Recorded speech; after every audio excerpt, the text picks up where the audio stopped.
whatever time it is. It is 6:33. 6:33.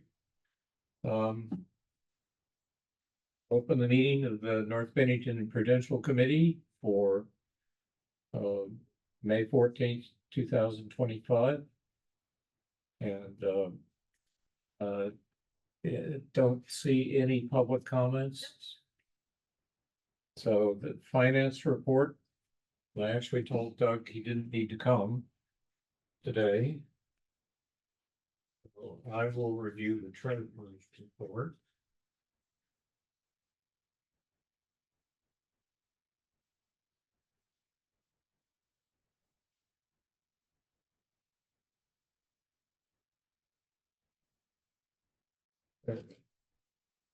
So treasurer's report for April 30th shows receipt of the general state support grant, or GSSG, the final one for the year of $698,000, $349 extra. And interest on invested income of $843. So we're given a beginning balance of $582,732. We end up with a ending account balance on the 30th of May of $1,128,561. And an operating balance of $120,121,092. So given that May is the last payment of large balances for tuitions and for assessments to the supervisory union, and we move to the warrant.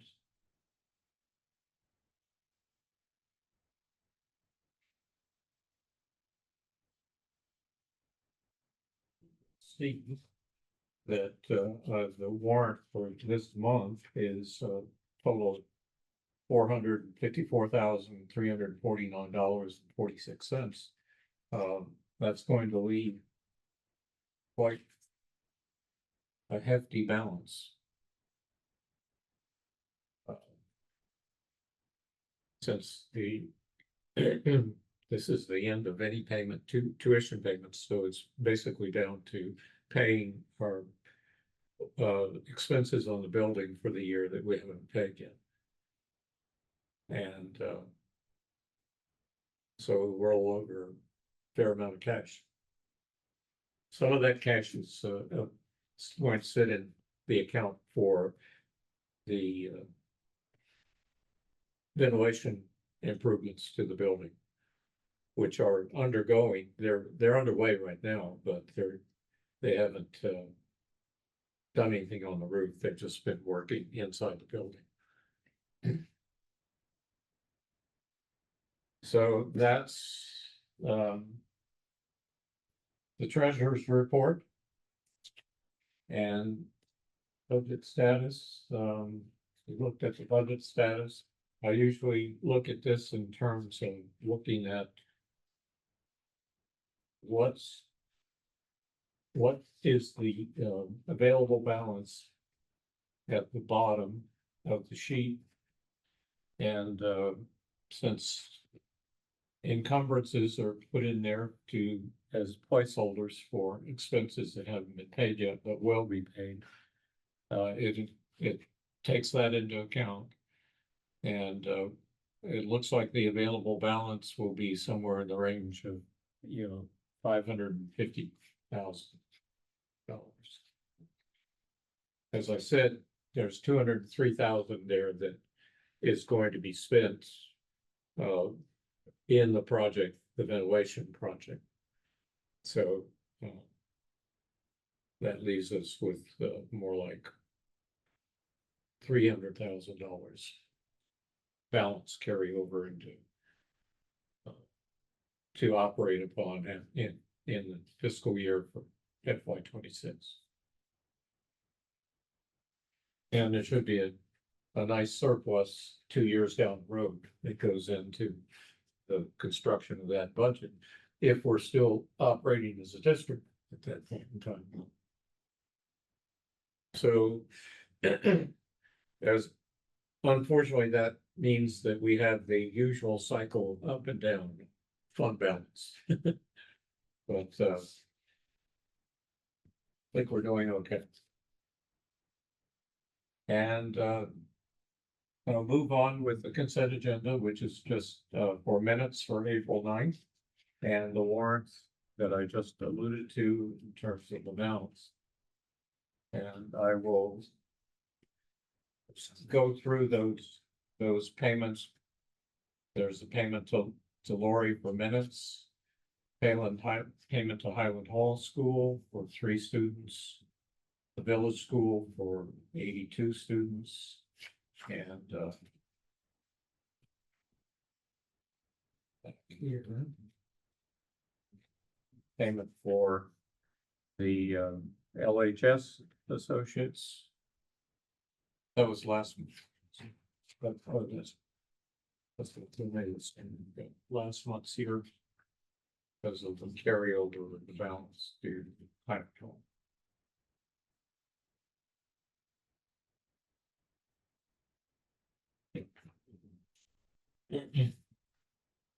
And so we're paying all the public school tuitions to Arlington and the SVU ESD schools. Somewhere in here, yes. And assessments to the Southwest Vermont Supervisory Union. So you go just read this off.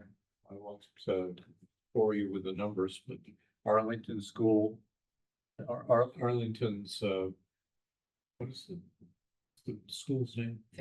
Fisher Elementary School. There's 1 student going there. Then there are a total of 21 students in the Southwest Vermont Union Elementary School. Those are getting paid. That's payment of $105,000. The payment to Fisher is $6,700 roughly in round numbers. Catamount Access TV for televising board meetings, $212. Lori's fee for minutes for $25. Then there's Grace Christian, that has 2 students for $46.75. Maple Street, 4 students, $18,346. That's 1/4 of the tuition, the final 1/4, and the same for Grace. Sacred Heart has a total of 5 students, so $7,650. That's the final payment to them for the year. South Shore, 18 students, $82,557. That's the final payment for South Shore.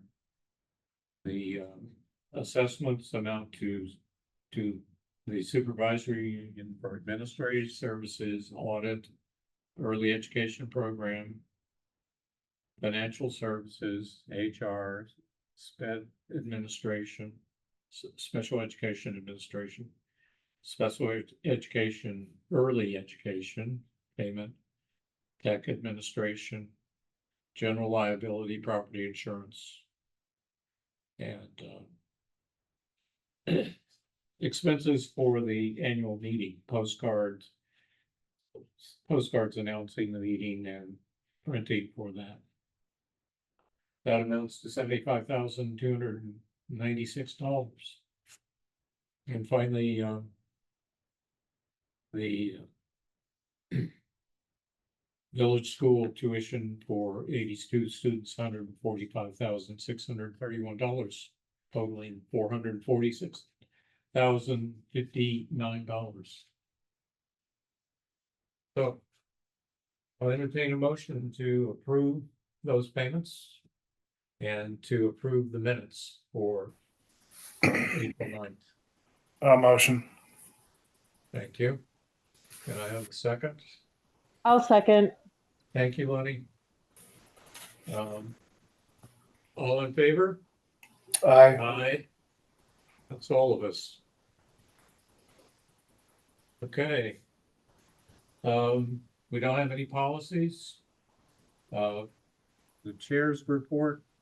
I was hoping Tim Newbold. Tim is here. Tim's here. Okay, well, good. We could ask him to tell us what he knows about what's going on in finance and governance reform at the legislature, if you will, please. Good evening, Ray and everybody else. I hope everybody's well. So the House passed the bill H454 out a little while ago.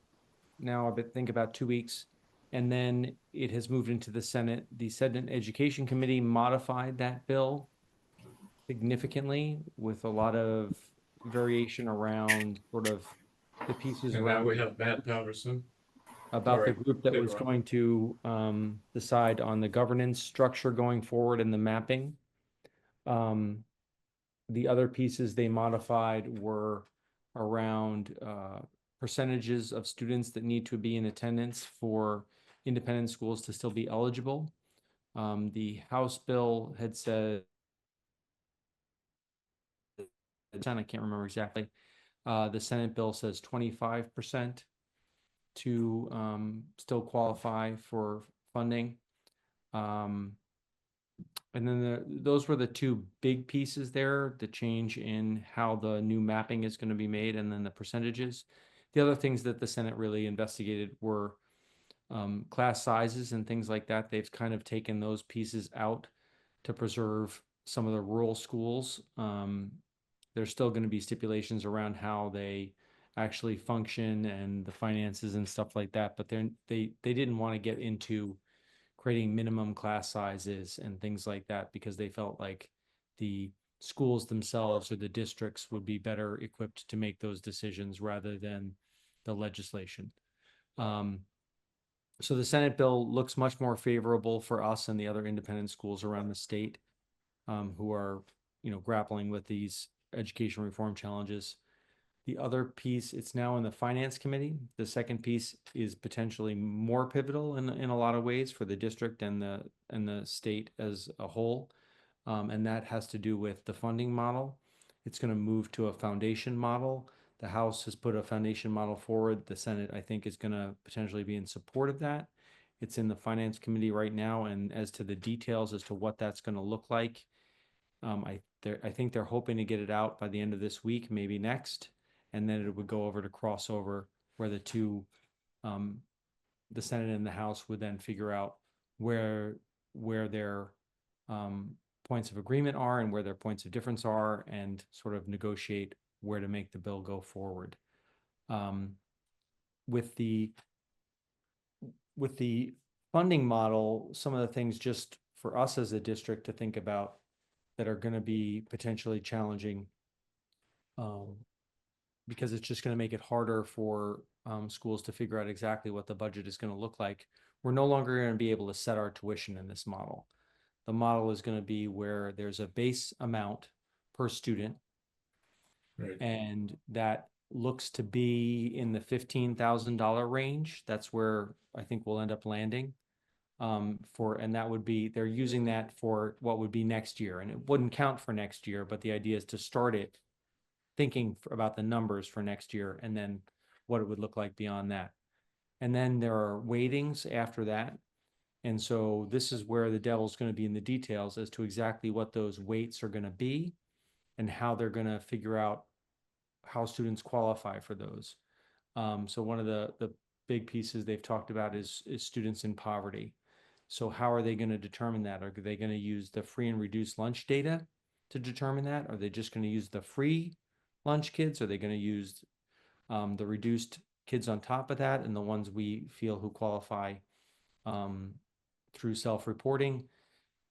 There's a lot of factors there to determine that, but the weights are significant. To give you an idea of how significant those weights might be, the weights that are being used at this point are, you might get $15,000 as a base amount for a student, but a student in poverty might get more than double that.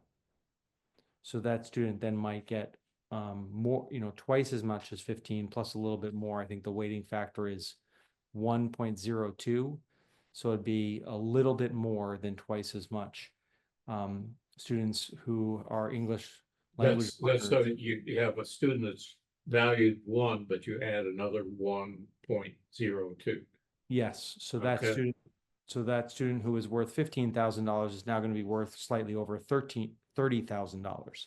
That's a huge change. That's a huge change. So these factors are going to weigh significantly on how the schools across the state are going to be able to make those numbers work. And for us, for our school, and I'm sure many of the other independent schools that rely on the public model and are serving the public, we're always trying to figure out exactly how many students we're going to have, but then we're going to actually have to start to figure out like how many are in poverty, what's those weighting factors, how are they going to calculate it? It adds a lot more complexity to our trying to figure out a budget going forward. So those are important factors for us to consider. Right. So those factors would normally be factored into our budget in terms of what we receive from the state, but now it's going to be factored into your budget because we're not going to exist as a district. And how are they going to determine that? Are they going to base it on your numbers from the year prior, or are they going to base it on your current year where, just to put this in perspective, our students who meet the free and reduced lunch requirement varies over the course of the year. So we start out at a certain number, X, and then usually by the end of the year, it's significantly larger because more data has come in and they have more numbers to work. So how are they going to determine when and how those numbers work? Those are going to have big considerations as to how much funding we get year to year. Because we can only do it through the tuitioning model. So our tuition would be set at whatever that student starts at. So those are big things that we need to figure out in this model and how it's going to work going forward. There is a way forward for independent schools like ours, and we're hopeful, but it may prove much more challenging in the future to figure out how it all works together. So it's just something to consider long term.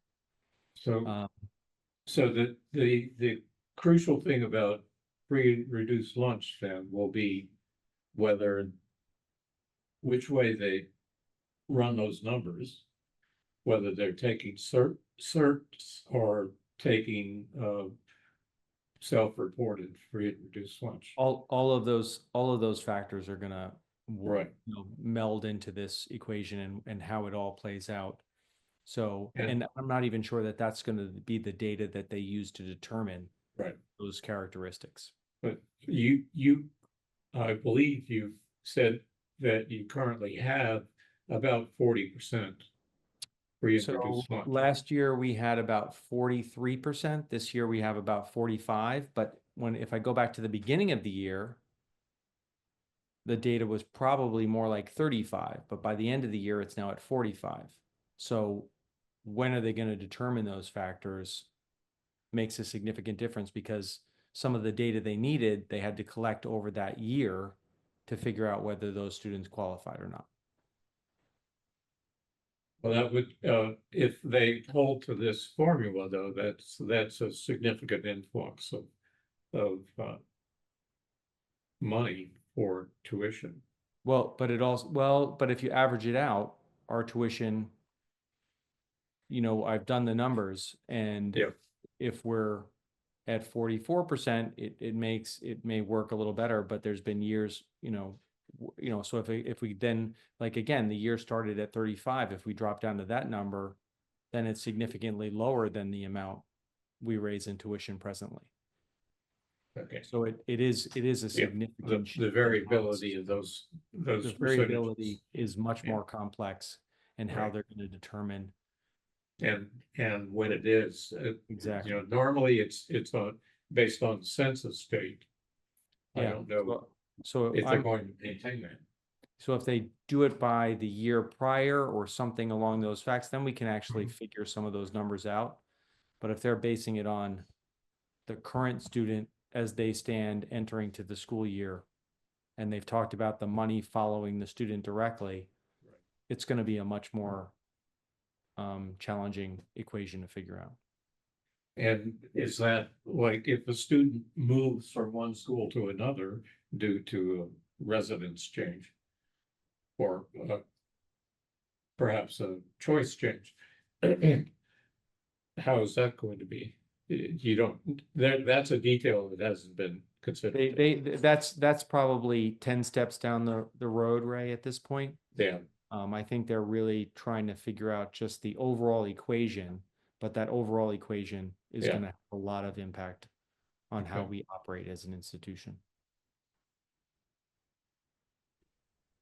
And Tim, it's not as simple as if they qualify for free lunch, for instance, they automatically are provided 30,000 as opposed to 15. That's what I'm just not clear as to how that's going to be determined yet. Thank you. That's what they're going to need to figure out, Matthew. okay. And now the Senate still is allowing for some supervisory unions to remain. Is that correct? So they have not, so the map that was put forward by Seth Bongartz a while back, a few months ago at this point, that no longer exists. So this idea now is that they're going to create a committee that's going to be a makeup of different legislators across the state. And those legislators are going to be tasked with creating a map that may have districts, it may have supervisory unions. I have no idea what it's going to look like. They haven't Yeah. decided what that's going to look like. So, They've just so the tried to. governance structure is going to be fairly mosaic. Yeah. Sorry. Yeah, okay. You froze, So- but I heard you. Yeah, no, Uh, I felt the same thing. So so to reiterate, what I understand is that committee is going to be tasked with coming up with maps by, I think, December, so that as they enter into the legislative year going into next year, they can decide which map. And they're going to have at least one, but I would guess they may have 2 or 3 maps to propose to the legislation as options. Okay. Well, And it's in the it's House a- bill, it was going to be just former superintendents. And making those decisions. Okay, and business managers for the districts. yeah, They felt like that was not necessarily the best group to decide, because they all had different vested interests, and so they yes. thought maybe legislators from a variety of parts of the state may have a better way to determine what that map might look like. So that's again yet to be determined in the final iteration of the bill, but that's the 2 opposing ways these maps would be made. One through superintendents and business managers, and the other through legislators. No. I'm not sure I agree with either way. And Frankly, I'm sure there's a few folks who agree with you most heartedly. yeah, I think so. Yeah, so the governance is amoebic at the moment. Yep. And the only thing that seems to be getting a little more solid is finance, but it's still pretty amoebic because that also depends on districting or how you break the pattern of schools throughout the state up. and in terms of governance. Absolutely. So it's, well, it's a good thing we have budgets for next year.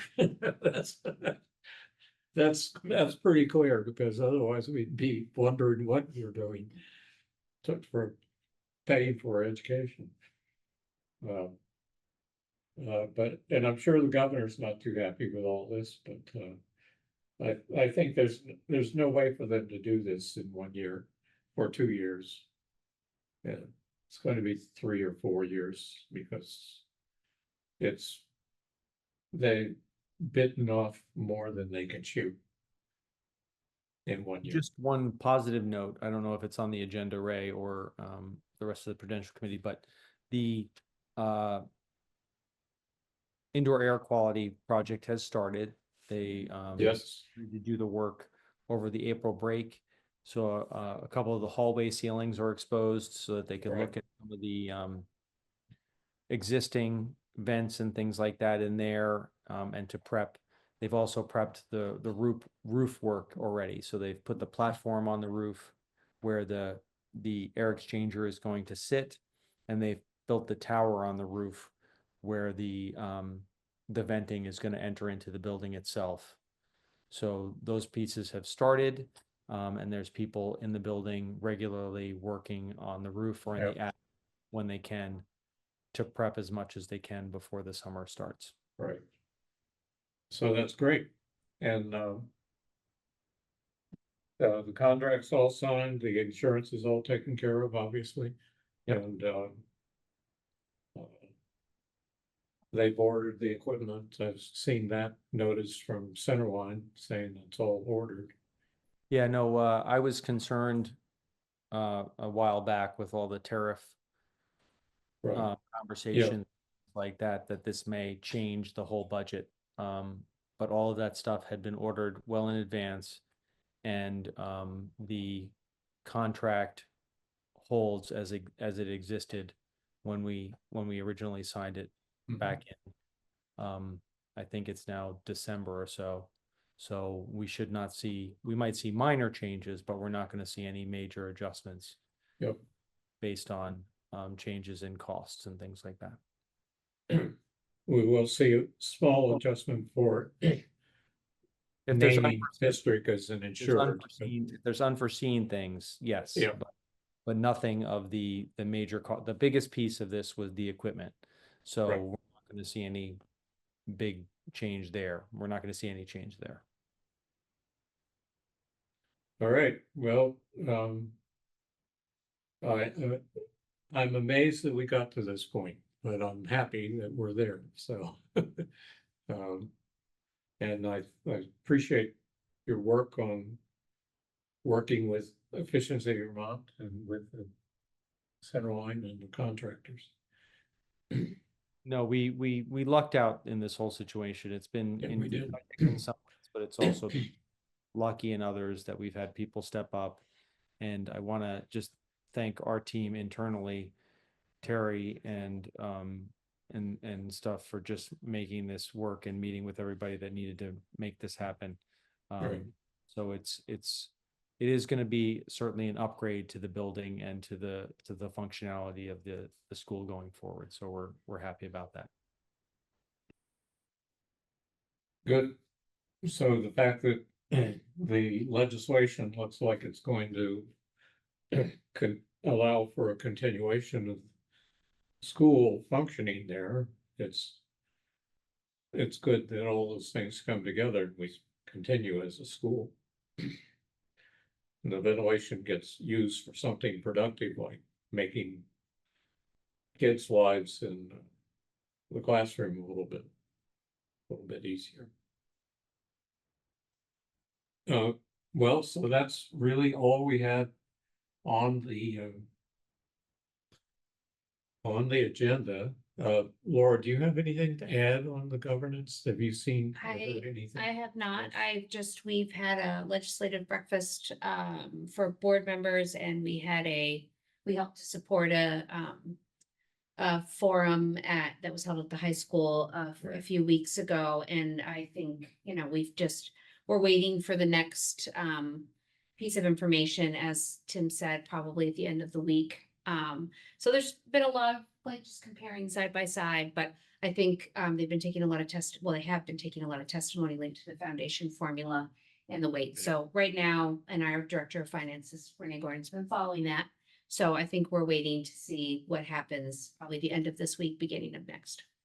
We'll know a little bit more. Okay. And thank you, Laura, and your team for putting that meeting together. I think it was great. Yeah, the community organizations did such a great job, and Kate Canning was our contact, and Yep. they brought together, they had a great turnout, and I Yep. thought it was very informative. And yeah, I think it's just important as a community, we have different touch points, so we can come together to hear from our, legislators that are representing us. I like to hear it in Yep. person, so that's great. So, I guess we have an other on here. So is there anything else anyone wants to bring up to talk about under the chair's report? I don't know if it's necessarily for this meeting or for a meeting going forward. Sorry if you can hear the drumming and my kids' TV in the background, but and Ray, you can let me know if I just need to like submit this for the next meeting or whatever. But I don't know what if any of our students in the North Bennington graded district are from the immigrant population, but I was wondering what our district's policy on ICE coming into schools is, because I've been seeing that happening more often in a lot of Vermont schools. And so I just wanted to, even if we don't have an immigrant population currently, even if it's for the next meeting, just, draft up a policy for that going forward, as to how our teachers can feel supported, our administrations can feel supported in how to best protect those, that demographic of students. Yeah, that was my main addition, and fully happy to submit it more officially for the following meeting. Thank you for bringing that up, Lenny. I think, unfortunately, you may be right. We don't know.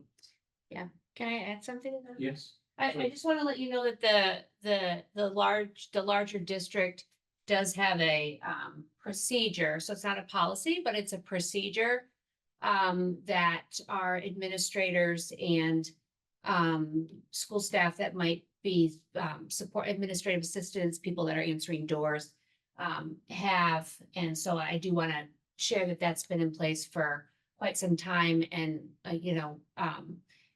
is, I think that's just a great resource to have. But I just wanted you to know that that's in place within the public school system. I don't have it in front of me right now. Is that in our policies? It's not a policy, so it's not a policy, But it's a yet- procedure. Yeah. Procedure? If we could get that procedure so that we can disseminate it to our district as well, just so that I think just having a preparedness plan is something, regardless of what the demographic of our district is currently, just going forward, so that people know, if they come to this district, we have a plan in place, and they can feel supported in this district, would be important for me. So Lenny, I can speak to the village school. We do have a procedure in place, and it does adhere to the laws as we understand them. Any agents who have come to the school, we are not required to disseminate any information about students. We're not required to let them into the school unless they have a search warrant and things like that. So there's a lot of pieces in place that we understand as an institution, and the office staff understand that we're not required to share any files or anything like that about students without due process. So we would follow. That's wonderful. Yeah, that's as much as we can to protect our students and our families. Yeah, that's fantastic to hear. I think more so, to my point, is currently we're seeing people, ICE specifically, not abiding by the need to have some sort of warrant. So I'm wondering about procedures or policies in place to make our administration, our staff members feel safe to be able to, you know, use those procedures or policies that we have in place, you know, to be able to feel supported in saying, you know, if you don't have a warrant, if you don't, we're not under any obligation to give you any information. I don't know, you know, we're kind of in an unprecedented time currently, so it's not, you know, something we've had to necessarily think of before, where like, you know, by law, you don't have a warrant, we can't give you this information. And then what do you do when that authority is saying, we're going to take it from you anyways? And which may be, as I said, you know, a conversation for the following meeting or a different committee or something like that. And it has to be a warrant that's judicially approved, not, I understand that ICE sometimes writes their own warrants, which, or have no legal authority. That's a very good question. And this, your policy, Tim, is posted? Again, I would say it's more like what Laura described. It's not a policy. Procedure. It's a procedure. Correct. Okay, so Follow. that procedure is posted? Or, That procedure with a posted procedure. It's I consulted with our legal advisors from the Independent School Association, and they put out a number of different publications on this. So we're adhering to those procedures, which is that we are not going to let them on campus or in the building without a judiciary warrant. okay. So, would that have been distributed to the other independent schools that are used by our students? The other independent schools that are members of those associations. Right. Which would be South Shore as a member, I believe. No, so these are coming from associations like the National Association of Independent Schools, Oh, okay. the Association of Independent Schools of New England. Visa is not an organization that deals with these kinds of issues. So I'm not sure Okay. that those other schools would have that information. I'm not sure that they're members. Okay. There's a list of schools, if we can come up with a list of schools that aren't necessarily members, then I can try and disseminate, you know, district procedures to those schools so they can feel like they have kind of like a script or something to go by as well. I'm Yeah. happy to do that. Well, if I have it in email, I can distribute it that way. You can send it to me that way. Since I have contacts with all our other independent schools, I could ship it out to them. Yeah, I'm happy to help in any way I can. Absolutely. Okay. All right. Is there further discussion on this matter?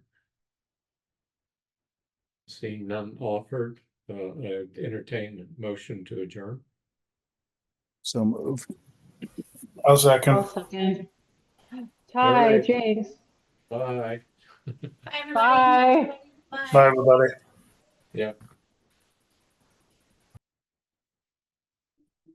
Thank you.